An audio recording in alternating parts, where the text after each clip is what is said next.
Hello, স্বাগত জানাচ্ছি BBC media action লার্নিংয়ে। আশা করি আপনারা সবাই ভালো আছেন। আগের ভিডিওতে আমরা কথা বলেছিলাম সেফগার্ডিং নিয়ে। এই ভিডিওতে আমরা কথা বলবো সেফগার্ডিংয়ের আরও 3টি গুরুত্বপূর্ণ বিষয়: যৌন নিপীড়ন, কনসেন্ট বা সম্মতি আর ডিজিটাল নিরাপত্তা নিয়ে। আমার নাম উৎপল, আর আমার সাথে আছেন এই ভদ্রলোক, ওনার নাম উৎপল। হ্যালো।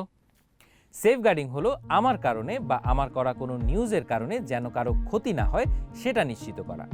তার মানে হলো আমাদের করা কোনো কাজ, আচরণ, নিউজ বা কন্টেন্টের কারণে যেন কোনো ব্যক্তি শারীরিক বা মানসিকভাবে নিপীড়ন বা অন্যায় আচরণের শিকার না হয় সেদিকে খেয়াল রাখা। নানাভাবে আমার দ্বারা একজন মানুষ অন্যায় আচরণের শিকার হতে পারে, তার মধ্যে যৌন নিপীড়ন অন্যতম। হ্যাঁ, এটা নিয়ে আমার একটা ধারণা তো মোটামুটি আছেই।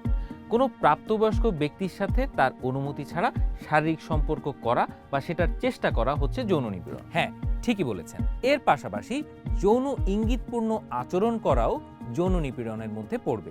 তাছাড়া কারো দুর্বল অবস্থার সুযোগ নিয়ে কাউকে শারীরিক সম্পর্কে বা পর্নোগ্রাফিতে প্রলুব্ধ করা বা বাধ্য করা, এই সব কিছুই যৌন নিপীড়ন। দুর্বল অবস্থা বলতে কি বোঝাতে যাচ্ছেন ভাই? দুর্বল অবস্থা বলতে অনেক রকম হতে পারে, যেমন লোভ বা ভয় দেখিয়ে, মিথ্যা বলে, ফাঁদে ফেলে বা ব্ল্যাকমেইল করে কাউকে যৌন নিপীড়ন করা।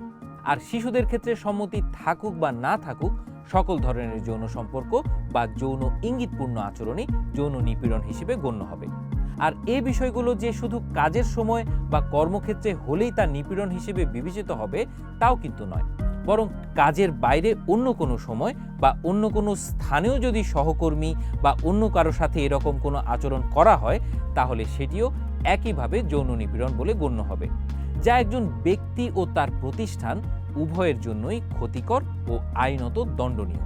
ধরেন আমার 2 কলিগ 18+ কোনো রসিকতা কোনো নারী কলিগের সামনে করছে, এটা কি যৌন নিপীড়ন হবে? হ্যাঁ, এটাও যৌন নিপীড়ন। এমনকি আমি যদি আমার ফোনে বা কম্পিউটারে কোনো যৌন উত্তেজক দৃশ্য দেখি, যেটার কারণে আমার আশেপাশে থাকা কোনো কলিগ বিব্রত বোধ করছেন, তাহলে সেটাও যৌন নিপীড়ন। পাশাপাশি ইঙ্গিতপূর্ণ কথা বলাও যৌন নিপীড়নের অন্তর্ভুক্ত হবে। আমি হয়তো ভালো মনেই নির্দিষ্ট কাউকে উদ্দেশ্য না করে, কোনো কিছু ইঙ্গিত না করে কোনো মন্তব্য করলাম, কিন্তু তাতে যদি কেউ বিব্রত বোধ করেন সেক্ষেত্রেও যৌন নিপীড়ন বলে গণ্য হবে। সেফগার্ডিং নিশ্চিত করতে চাইলে কোনো অবস্থাতেই আমাদের আচরণ বা কাজ দিয়ে কাউকে শারীরিক, মানসিক বা যৌন নিপীড়ন করা যাবে না, এবং কাজ করতে যে কাউকে অবহেলাও করা যাবে না। আগেও জানতাম বিষয়গুলো, কিন্তু এত ডিটেল করে ভাবি নাই। থ্যাংক ইউ ভাই, ওয়েলকাম। সেফগার্ডিংয়ের আরেকটা গুরুত্বপূর্ণ বিষয় হলো কনসেন্ট বা সম্মতি। যার ইন্টারভিউ বা ছবি আমি নিতে চাই, প্রথমেই আমাকে তার কনসেন্ট নিতে হবে। মানে কাজটি কোথায় কিভাবে দেখানো হবে, তিনি অংশগ্রহণ করতে রাজি কিনা সেটা জেনে নিতে হবে। সেটা কারো সাক্ষাৎকার নেওয়ার ক্ষেত্রেই হোক অথবা ছবি বা ভিডিও ধারণের ক্ষেত্রেই হোক। এছাড়া যার সাথে কাজটি করছি তিনি যদি বিস্তারিতভাবে আরও কোনো তথ্য জানতে চান তাহলে সেগুলো তাকে জানাতে হবে। এভাবে সব কিছু জানানোর পর যদি ওই ব্যক্তি আমার কাজে অংশ নিতে রাজি হন তাহলেই শুধুমাত্র তার অংশগ্রহণটুকু বৈধ হবে, এবং এক্ষেত্রে কারো সম্মতি নেয়ার জন্য কোনোভাবেই মিথ্যা বলা বা ভয় দেখানোর মতো কোনো কিছু করা যাবে না। এবং সহকর্মীর সাথে আচরণের ক্ষেত্রেও কনসেন্ট বা সম্মতির বিষয়টা মাথায় রাখতে হবে। ভাই, সহকর্মীর সাথেও সবসময় কনসেন্ট নিয়ে কথা বলতে হবে? অবশ্যই ভাই, কনসেন্টের বিষয়টা শুধুমাত্র সহকর্মীর সাথে না, সবার জন্যই সমান গুরুত্বপূর্ণ। যেমন ধরুন, আমার কোনো সহকর্মী যদি গতকাল আমার সাথে চা খেতে বাইরে গিয়ে থাকেন, আজকেও কি তিনি আমার সাথে চা খেতে বাইরে যেতে বাধ্য? অবশ্যই না। ঠিক একইভাবে কেউ যদি কোনো একটা বিষয়ে প্রথমে রাজি হয়ে পরে না করেন তাহলেও কিন্তু আমি তাকে জোর করতে পারি না। আর আমরা যখন শিশুদের সাথে কাজ করি তখন কি হবে? তাদের হয়ে কি অভিভাবকরা সম্মতি দেবে? ঠিক তাই। 18 বছরের কম বয়সী যে কারো সাথে কাজ করার সময় অবশ্যই তার বাবা মা কিংবা অভিভাবকের সম্মতি নিতে হবে। তবে এক্ষেত্রে মনে রাখতে হবে যে শিশু আপনার অনুষ্ঠানে অংশ নিচ্ছে তাকেও সাক্ষাৎকার বা অংশগ্রহণের বিষয়ে সম্মত হতে হবে, এবং তাকে বুঝিয়ে বলতে হবে যে আপনি তার কাছ থেকে কী চাইছেন। এছাড়া শিশুটি ঠিকমতো বুঝে সম্মতি দিচ্ছে কিনা সেটিও লক্ষ্য রাখতে হবে। ওকে, তার মানে শিশুটি এবং তার অভিভাবক সম্মতি দিলেই আমি তার সাথে কাজ করতে পারবো, তাই তো? হ্যাঁ, কিন্তু সাথে আরও কয়েকটি বিষয় লক্ষ্য রাখতে হবে। যেমন কাজটি করতে যে শিশুটি কোনো ধরনের অযত্ন বা অবহেলার শিকার হচ্ছে কিনা, তাকে সঠিকভাবে উপস্থাপন করা হচ্ছে কিনা, তার সম্পর্কে সংবেদনশীল কোনো তথ্য প্রকাশ করা হচ্ছে কিনা এগুলো খেয়াল রাখতে হবে এবং এই কাজে অংশ নেওয়ার ফলে শিশুটির কোনো ক্ষতি হতে পারে কিনা সেই বিষয়টি নিশ্চিত করাও সেফগার্ডিংয়ের অংশ। ভাই, একটু জটিল লাগছে, একটা উদাহরণ দিয়ে বলবেন? ওকে, ধরুন আমি শিশুদের মোবাইল ফোনে আসক্তি নিয়ে একটি রিপোর্ট করছি, যেখানে একজন শিশুর সাক্ষাৎকার প্রয়োজন। এখানে শিশুটি জেনে বুঝে অংশ নিচ্ছে কিনা এবং এতে পরবর্তী সময়ে তার কোনো ক্ষতি হতে পারে কিনা সেই বিষয়টি লক্ষ্য রাখতে হবে। এবং অবশ্যই আমি শিশুটির পরিচয় এমনভাবে প্রকাশ করতে পারবো না যেটি দিয়ে তাকে আলাদা করে চিহ্নিত করা যায় বা সে অন্যদের কাছে খারাপভাবে উপস্থাপিত হয়। শুধু শিশুদের ক্ষেত্রেই নয়, অন্য কোনো অংশগ্রহণকারীর ব্যক্তিগত তথ্য আমি এমনভাবে উপস্থাপন করব না যা থেকে তাকে খুব সহজেই খুঁজে বের করা যায়। আবার ধরুন কেউ একজন আমাকে তার ব্যক্তিগত তথ্য দিয়েছেন, সম্মতিও দিয়েছেন, কিন্তু সেই তথ্য প্রকাশ করলে তার কোনো ক্ষতি হওয়ার ঝুঁকি আছে কিনা সেটা আমাকেই খেয়াল রাখতে হবে। ঘটনার প্রেক্ষাপট যাই হোক না কেন, সেফগার্ডিং নিশ্চিত করার জন্য যে কোনো ধরনের ব্যক্তিগত তথ্য প্রকাশে অত্যন্ত যত্নশীল হতে হবে। ওকে, বুঝতে পেরেছি। আর ডিজিটাল সেফগার্ডিং নিয়ে কি বলবেন বলছিলেন? হ্যাঁ, ডিজিটাল সেফগার্ডিং তো খুবই জরুরি বিষয়। ইন্টারনেটের কারণে এখন আমাদের যোগাযোগ যেমন সহজ হয়েছে, তেমনি আমাদের জীবনে ঝুঁকিও কিন্তু অনেকভাবে বেড়েছে। অনেকেরই হয়তো অনলাইনের ঝুঁকি বা বিপদ সম্পর্কে ভালো ধারণা নেই।